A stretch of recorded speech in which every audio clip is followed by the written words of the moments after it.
Hi guys, and welcome back to another episode of Jewel Book Reviews and more. My name is Tammy Shields, and if you clicked on this video, it's because you or someone you know is working on their CDA and they may need a little bit of help and assistance. Well, I have helped countless people get their CDAs over the years. As a training curriculum specialist, I even have my own CDA in infant and toddlers as well as preschool. But I actually went a little bit further. That is what I love about the CDA. It is that foundation. You get that and you can go on to do more, because I did go on to get my associates, bachelor's, master's, and now I'm working on my PhD. Now you guys do not have to go as far as I did, but at the same time, it is the start. It is the start of doing something even better, just having that credential. So this way you can have that piece of paper, as they say, match up with the experience that you already have, right? So that is what I'm here for. That is what I'm going to be going over with you guys. We're going to pick this book apart. So we're going to do it on a lot of the live videos. The live videos are going to be on Zoom,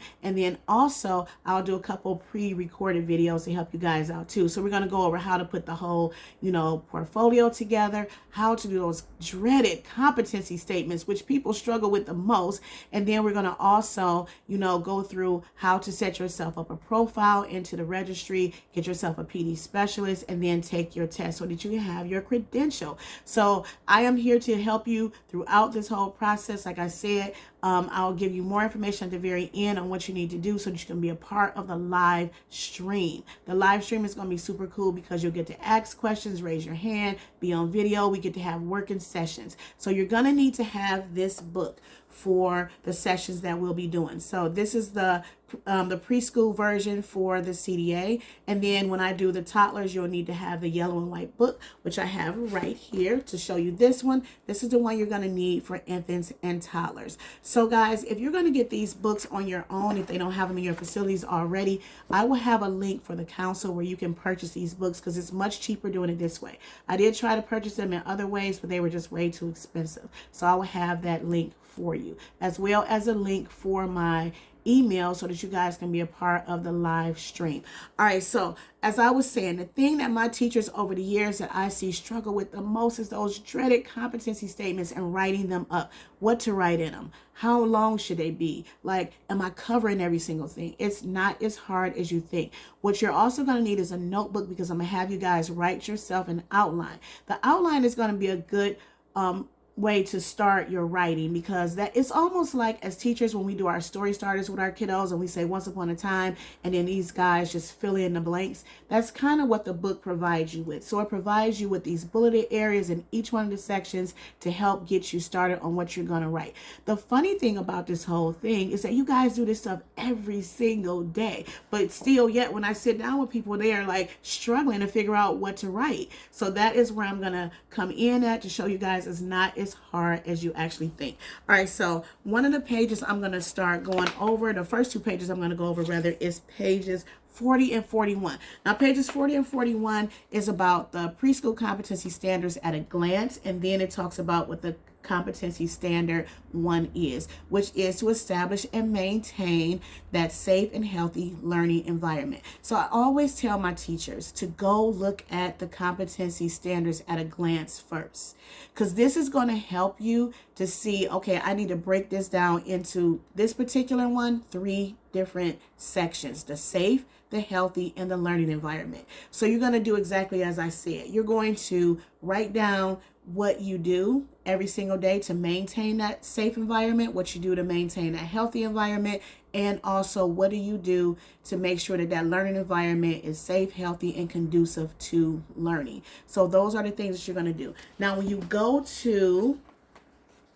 42, starts that bulleted area that I was talking to you guys about, where it talks about that functioning area, and it gives you like the bulleted things that you can do. Like some of the things that it says for safe, for instances, and it talks about indoor and outdoor play areas, making sure that they're in good repair, making sure dangerous substances are away from, from children and out of their reach. Toys and equipment is up to standards, and that outlets are covered, and that walls and furniture do not have sharp objects and things like that. So those are the things that you have to make sure that you're doing. But the list can be very lengthy and long. So you can be kind of confused that, oh, do I put every single thing in? Not necessarily, but you need to make sure that when you're forming your sentences and creating your paragraphs, that it does cover some of those different things. So those are some of the things that they say about safe. In addition to, like, they talk about your first aid kit, they talk about safety of children at all times. Now let me just go on. It talks about teaching safety practices, and then it goes on to talk a little bit about the healthy portion, which is the functioning area 2, which talks a little bit more about promoting those healthy, things for children, making sure that you're promoting healthy habits. And then it goes on to talk about the experiences that you have with them, serving nutritious meals and things of that nature. And then that last functioning area is 3, the learning environment, which talks about making it home-like and having that culturally diverse things on the wall, like posters and pictures and things of that nature. So it can be a little bit overwhelming. So what I did do is I did put together like a few paragraphs. I'm going to read these to you guys and then help them to kind of get your brains moving and get your, pen moving on paper. So this is kind of what our sessions are going to be like, but a little bit different because we're going to be doing them live and you guys can actually talk to me about it and stuff like that. So I'm going to start talking to you a little bit about SAFE. So here's some of the things. If I was writing down my competency goals, and this was the very first one that I was working on, and I'm talking about the things that I do that are, that I'm maintaining safety. Some of the things that I started off by saying, as a teacher and facilitator, providing a safe and healthy environment is an important aspect of my role and responsibility, right? I put that open communication with parents is the first step in implementing good health and safety habits, because you want to make sure that you're talking about your parents. You have to include your parents in this as well. I frequently discuss safety and healthy learning practices, changes, and expectations with parents. Now, this is something that we saw during COVID, right? All of our processes and things that we do for cleaning and sanitizing, whatever the case may be, it changed for us in the facility, in our classrooms, as well as parents. So communicating with parents what those expectations are and what role they play is important. So those are things that you can put down inside of your competency statement in that area for safety. I also put in here that one area of focus is maintaining children's accountability by visually making sure parents are signing children in and out daily. This includes that you are making sure that you're holding yourself accountable as well. Your accountability measures are in place, whatever those are in your facility. I know some facilities, they do like a head count every couple hours, and then they do, they document that they're doing that. Whatever it is that you guys are doing, that's something that you need to say inside of the statement. I maintain accountability. I make sure parents maintain accountability by ensuring that they're signing their children out every single day. Our parents don't always do that. So this is something that you need to make a point of, that you're writing down, that that's what you do, and you're actually making sure that you're doing it as well. Another thing that I said is that when as far as safety goes, that I plan and carry out safety procedures that meet, children's changing and developing needs. So we all know that children are constantly doing everything you could possibly imagine. If it's a toddler room, they're climbing and, getting into some of everything. Preschoolers, when they go outside on the playground, they're climbing and being little daredevils out there too. So you need to be able to say that you are maintaining that. What are you doing to maintain that? I'm making sure that I'm supervising them when I'm outside on the playground, and I'm watching and making sure that they're not doing the things that can get them hurt, and I'm making sure that they're maintaining safety. I'm maintaining safety and they're maintaining being safe out there. I'm putting things out there that will help them to move their bodies and explore and do all the things that they want to do.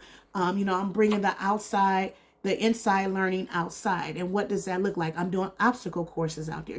Things like that is what you would add. I also put in here that I speak to my children about indoor and outdoor safety hazards. This is something that we do every single day, right? We sit them down in a circle time and we talk to them about, running feet is something that we don't do inside. Walking feet is what we do inside. Like, I have a set of rules for the children and we go over them daily. That's something that you may want to put in there. And then as a part of my daily routine, I closely inspect my toys, my equipment in the classroom. I ensure that equipment and toys are durable. They're free of sharp edges. They're clean and they're in good condition. And I also added in here that I ensure that things like purses and cleaning supplies and sharp objects like scissors are put away and locked away so children cannot have them, that they're out of reach of children.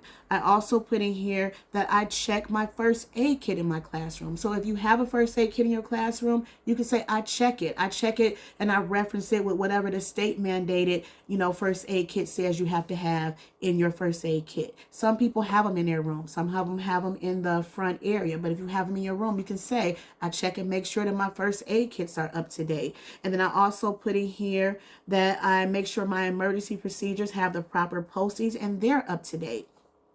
That's really important because every single classroom, I don't care where your classroom is and what state it is, you have to make sure that you have an evacuation plan on the wall. You have to make sure that it hadn't fallen off the wall because the tape just won't stick up there. You got to make sure it's in a spot where it's visible and you can see it. Usually, typically, they have them near the exit doors. You got to make sure that you're, that you have all of those things put up. How to get out in case of emergency phone numbers, emergency contacts, whatever it is. You have to make sure that you have those. And you can say that you make sure that you have those things inside of your statement.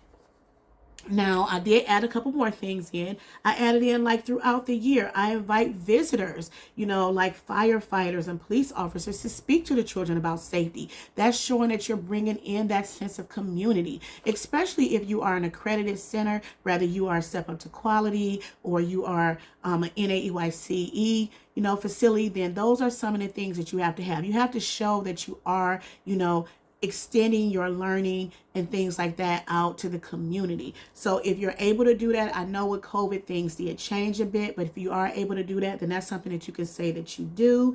And then I also put in here that, another critical aspect of promoting a safe and healthy environment is I encourage children to have good, healthy eating habits. Like I encourage them to eat their fruits and vegetables. I encourage them, to drink their milk. I talk to them about healthy nutrition. I have books that talk about healthy nutrition. We do things to get our bodies moving. Like we do gross motor activities outside. We do relaxation things inside. We have books on yoga. We do yoga poses. We have, relaxation going during nap time. I have soft music in the background to help them relax. Those are some of the things that you can actually say that you're doing. You can also say that you follow the proper state and center guidelines for nutrition for your breakfast, for your lunch, your snacks, and you document it. So you document those things and that you ensure that you accommodate children, per their physician's statement for allergies and things of that nature. And that you also make sure that if a child is not eating, that you're documenting that, you're communicating that with the family. If somebody is really picky and won't eat anything, if possible, call down to the kitchen and ask if there's a supplement. You can give them crackers or a banana or something like that. You make sure when kids are outside and they're running around all over the place, you have water out there for them. You make sure that they're not overheating. Those are the kind of things that you guys can actually say. And then the other thing is you're practicing those healthy habits with them, right? You're showing them that the proper ways to wash their hands, that those procedures are posted. Now, one of the things that I did was I actually took pictures of one of my kiddos washing their hands from start to finish. Now, you have like the hand washing posters that you'll have near the sink, but I also did that where I took pictures of the kids actually doing it. So a child, turned the sink on, turned the water on. I took a picture of that. I took a picture of them applying soap. I took a picture of them, lathering up the soap. And then I took a picture of them rinsing, turning the sink off, going to the, thing to grab a paper towel or whatever, drying their hands, and even putting it inside of the trash. So that was that sequence that I took pictures of. I laminated it and I put it right at the, base of the sink so those guys can actually see it. When they walk up to the sink, they can see it. So I laminated it so if it's getting wet, I didn't have to worry about it. So that is one of the things I did. I did a sequence of children washing hands, showing the proper hand washing procedures. So that's something that you can definitely put in there. And then, of course, I put in that, a little bit about the environment. Like you can go crazy with this, but don't go too crazy because we do so many different things. But the basis of what they need to know about the learning environment is that you're ensuring that your materials and activities are developmentally appropriate and accessible on low shelving, supporting children's interests, and if they have a special need.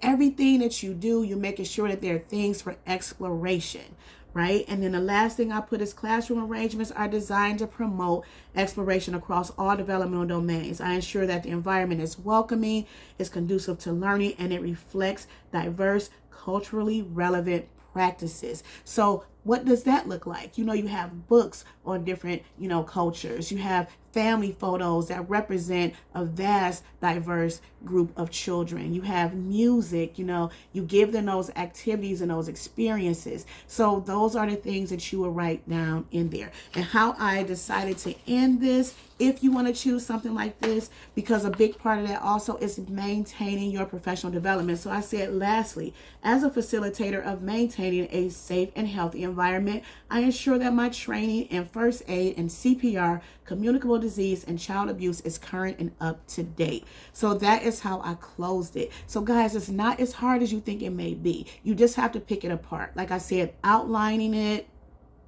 writing down what you do it every day. And that's what I used to tell people. You're doing this every single day anyway. It's like you guys are on autopilot and you're not realizing it. It's because you have to sit down and actually take it from thoughts to paper that it can feel like a little bit confusing, but it's really not. So here's what I need you guys to do. This is kind of what I'll be doing as we're doing these videos. I'll go through each one of these parts and pieces, and then we'll pick them apart and help you guys come up with whatever it is that you need for each section. So if you want to be a part of the videos, the live streaming, and everything else, these guys, this is going to be, like I said, this is going to be free for you. So all you have to do is just let me know that you want to sign up for them. So you have to make sure that you hit like and subscribe. You have to be one of my subscribers, and then you will go to bjewelbookreviews@gmail.com. I will have that email in my description here on this video. And then all you need to do is just say, Tammy Shields, sign me up. Let me know when you're going to have them, and I'll send you guys a Zoom link, and then you can be a part of them. That's all you have to do. So I hope that this explains kind of what is going to be happening moving forward. I'm super excited. I can't wait to help you guys get your credential. All right, guys, thanks for joining me, and I will see you on the next video.